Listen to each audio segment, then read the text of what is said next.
بسم اللہ الرحمن الرحیم۔ اللہ تعالیٰ سورہ زمر میں پارہ نمبر 24 میں الزمر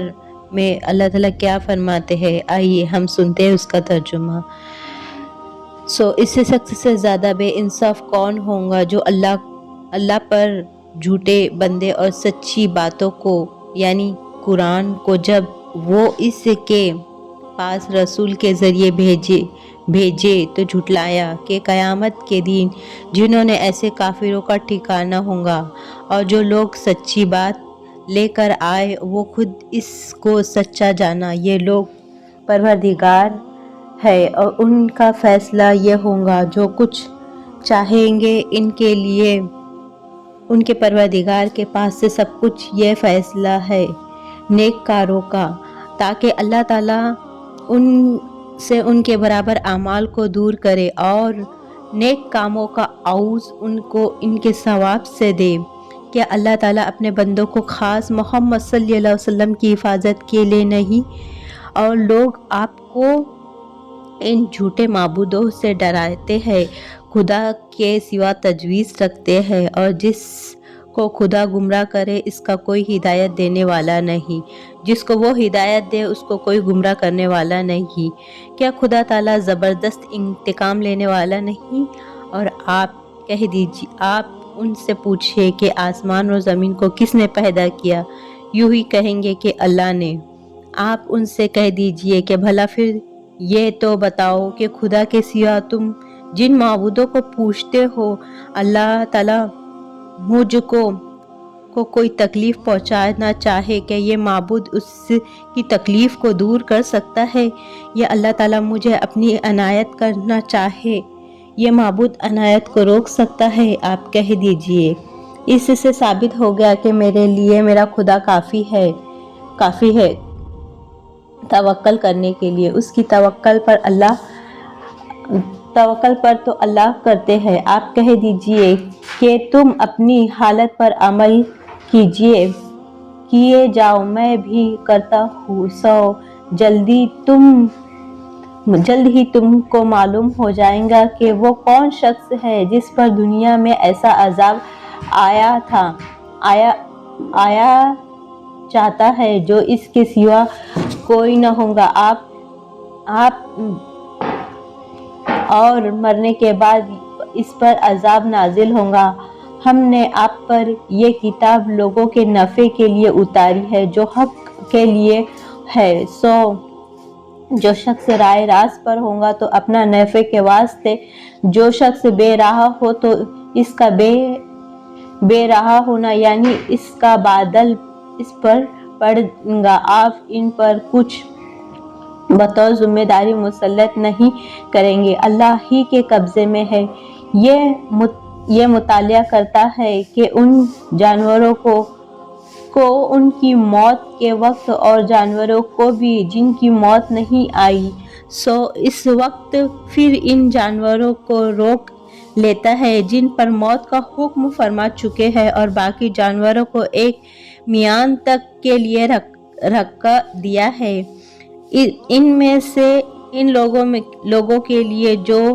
کہ سوچنے کے عادی ہے دلیل ہے۔ ہاں، کیا ان مشرکین لوگوں نے خدا کے سوا دوسروں معبود کو قرار رکھا ہے ان کی سفارش کرنے کے لیے؟ آپ کہہ دیجئے، اگر یہ کچھ بھی قدرت نہ رکھتے ہو تو کچھ بھی علم نہ رکھتے ہو، آپ کہہ دیجئے کہ سفارش تو تم خدا ہی کے اختیار میں ہے، تمام آسمان اور زمین کی سلطنت اسی کے ہے، پھر تم اس کی طرف لوٹ جاؤ، اور جب فقط اللہ کا ذکر کیا کرو تو ان لوگوں کے دل میں منافق ہوتے ہیں جو آخرت کا یقین رکھتے ہیں، اور جب اس کے سوا اور روکنے کا ذکر آتا ہے تو اس وقت وہ لوگ خوش ہو جاتے ہیں۔ آپ کہہ دیجئے کہ اے اللہ آسمان اور زمین کو پیدا کرنے والا، باطن ہے اور ظاہر کو جاننے والا ہے، اور آپ ہی قیامت کے روز اپنے بندوں کے درمیان ان کے امور فیصلے فرمائیں گے جن میں وہ ہم اختلافات کرتے ہیں، اور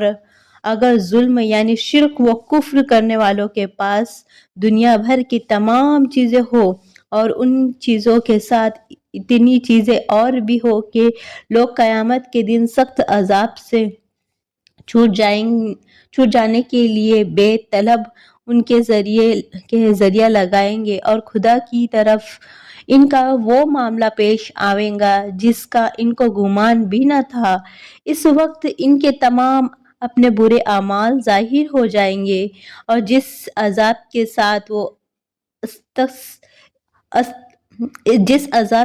وہ استحض کیا کرتے تھے وہ ان کو آگے پھر جس وقت اس مشرک آدمی کو تکلیف پہنچاتے تو ہم ان کو پکارتے ہیں، پھر جب وہ اسی کو اپنی طرف سے کوئی نعمت عطا فرماتے ہیں تو کہتے ہیں کہ یہ مجھے اور میری تقدیر سے ملا ہے، بلکہ ایک آزمائش ہے۔ لیکن اکثر لوگ سمجھتے نہیں یہ بات بعض لوگ ان لوگوں نے کہی تھی جو پہلے گزرے ہوئے ہیں۔ جس وقت قارون نے کہا تھا اس وقت کی روگردانی کچھ کام نہ آئے گی، پھر اس کے تمام بدعمالیاں اس پر آ پڑیں گی اور سزائیں، اور ان میں جو ظالم ہیں ان پر بھی ان کی بدعمالیاں ان پر پڑنے والی ہیں، اور یہ خدا کو ہرا نہیں سکتے۔ کیا ان لوگوں کو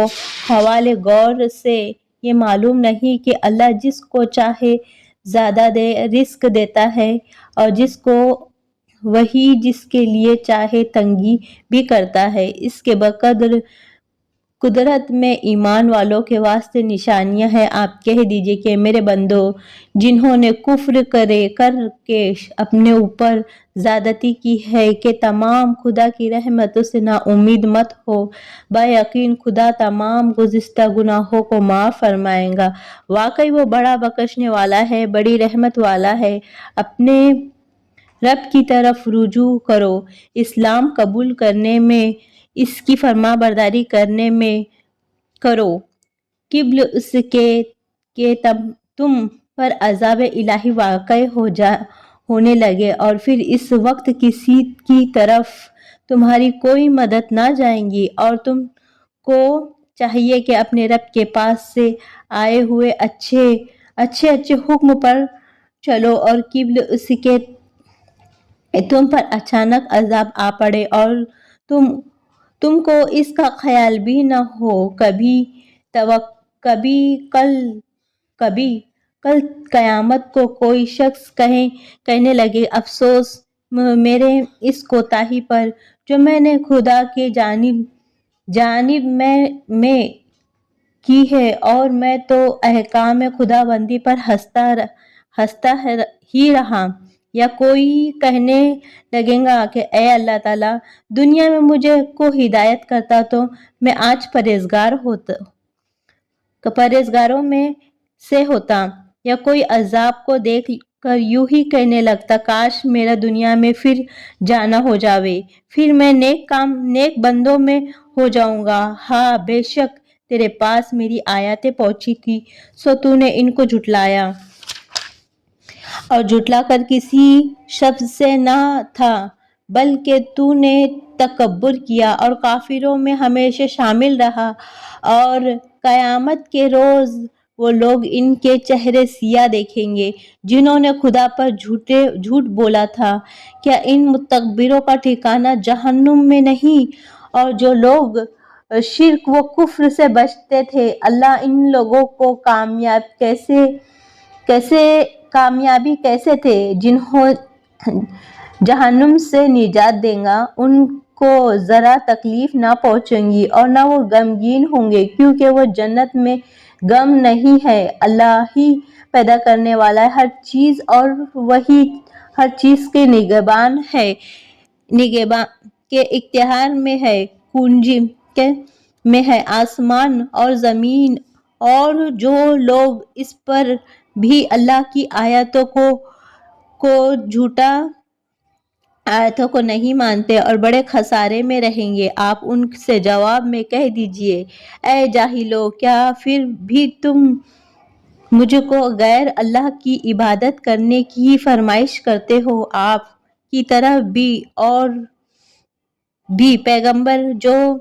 آپ سے پہلے گزرے ہوئے، ان کی طرف بھی یہ بات وحی بھیج چکے تھے۔ اگر مشرکین تیرے کاموں سے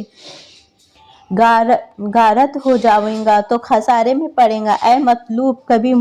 شرک مت کرنا بلکہ ہمیشہ اللہ کی ہی عبادت کرنا، اللہ کا شکر گزار رہنا۔ اور افسوس ہے کہ ان لوگوں نے خدا کی کچھ عظمت نہ کی جیسے عظمت کرنا چاہیے تھی، حالانکہ اس کی وہ شان ہے کہ ساری زمین کی مٹی میں ہو گئی کہ قیامت کے دن تمام آسمان لپٹے ہوں گے، دائیں ہاتھ میں ہوں گے۔ وہ پاک ہے، وہ برتر ہے، وہ مشرق سے ہر قیامت کے روز سور پھونکیں گے، مارا جائے گا، 100 آسمان اور زمین والوں کے ہوش اڑ جائیں گے، مگر خدا چاہے پھر اس سور میں دوبارہ پھونک ماری جائے گی تو وہ دفعتاً دفعہ سب کھڑے ہو جائیں گے اور چاروں طرف دیکھنے لگیں گے۔ زمین پہ اپنے رب کے نور کو بے خوف سے روشن ہو جائے گا اور سب کے اعمال ہر ایک کے سامنے رکھ دیے جائیں گے۔ پیغمبر گویا حاضر کیے جائیں گے اور سب میں ٹھیک ٹھیک فیصلہ کیا جائے گا، ان پر جو ظلم نہ ہوگا اور ہر شخص کے اس کے اعمال کا پورا بدلہ دیا جائے گا، اور سب کے کام خوب جانتا ہے۔ اور جو کافر ہے وہ جہنم کی طرف گروہ بنا کر ہائے جائیں گے، یہاں تک کہ جب دوزخ کے پاس پہنچیں گے تو اس وقت اس کے دروازے کھولے جائیں گے۔ اس میں دوزخی کا محافظ فرشتہ بطور ملامت کہے گا، کیا تمہارے پاس تم ہی لوگوں میں سے پیغمبر نہیں آئے تھے جو تم کو تمہارے رب کی آیتیں پڑھ کر سنایا کرتے تھے اور تمہارے اس دن کو پیش آنے سے ڈرایا کرتے تھے؟ کافر کہیں گے، ہاں، لیکن عذاب کا وعدہ کافر پورا ہو کر ہی رہے گا۔ پھر ان سے کہا جائے گا، یہ فرشتے کہیں گے کہ یہ جہنم کے دروازے میں داخل ہو جاؤ اور ہمیشہ اسی میں رہنے کی عرض ہے۔ خدا کا احکام سے تکبر کرنے والوں کا برا ٹھکانہ ہے۔ اور جو لوگ اپنی رب سے ڈرتے تھے وہ دو گروہ جنت کی طرف روانہ کیے جائیں گے، یہاں تک کہ جب جنت کے پاس پہنچیں گے اس کے دروازے پر پہلے سے کھول دیے جائیں گے تاکہ ذرا بھی دیر نہ ہو۔ وہاں کے محافظ فرشتے ان سے کہیں گے، السلام علیکم، تم مزے میں رہو، اس جنت میں ہمیشہ رہنے کے لیے داخل ہو جاؤ۔ اور داخل ہو کر کہیں گے کہ اللہ کا لاکھ لاکھ شکر ہے جس نے ہمیں اپنے وعدے کو سچا کیا اور اس زمین کے مالک بنا دیا تاکہ ہم جنت میں جہاں چاہے مقام کریں۔ عرض نیک عمل کرنے والوں کا اچھا بدلہ ہے۔ آپ فرشتوں کو دیکھیں گے کہ حساب کے اجلاس کے وقت عرش کے گروہ کے حلقے بنائے ہوئے اپنے رب کی تسبیح و تحمید کرتے ہیں اور تمام بندوں میں سے ٹھیک ٹھیک فیصلہ کریں گے۔ ساری خوبیاں خدا ہی کو ہے جو تمام علم کا پروردگار ہے۔